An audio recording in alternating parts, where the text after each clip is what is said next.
Oh, tak macam main game tu.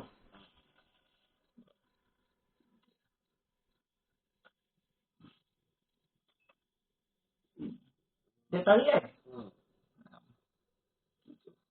Pasal dia tarik.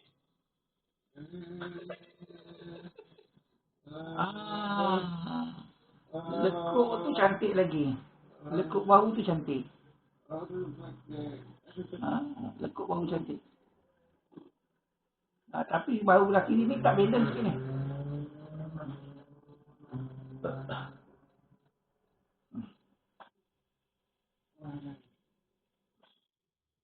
Boleh eh? Okay.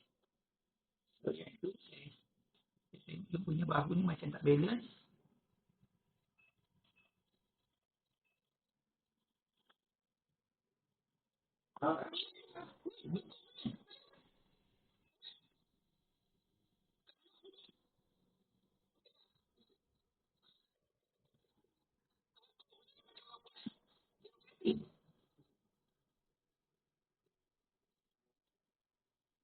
Sampai dengan tangan tak?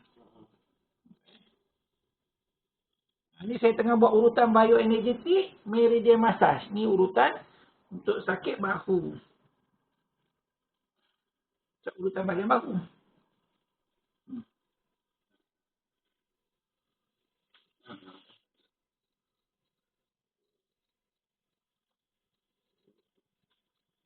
Baik, kembali lagi.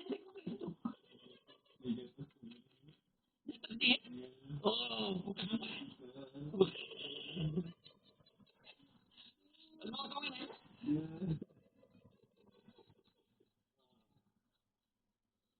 Kita cari kat Singapura ada tak urut macam ni?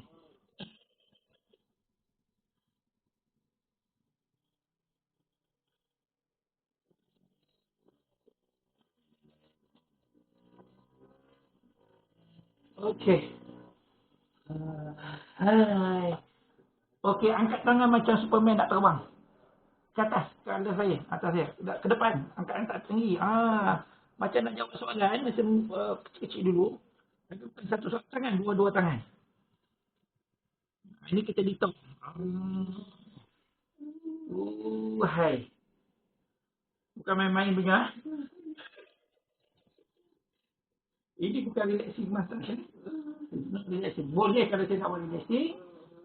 Saya kurangkanlah kadar dia. Tapi ini memang kita nak tembuskan sumbatan-sumbatan yang ada. Sampai di tangan tak? Rasa apa? Bersemut.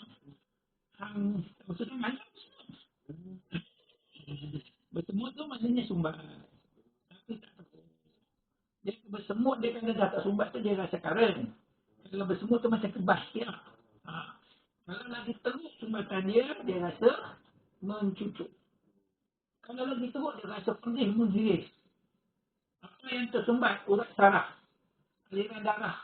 Tak lancar. Okay. Dia sejuk tangan. Betul? Jadi saya tak sejuk.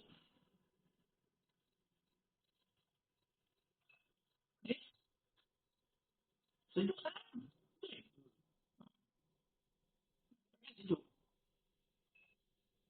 Nak tahu tangan kita sejuk ke tak?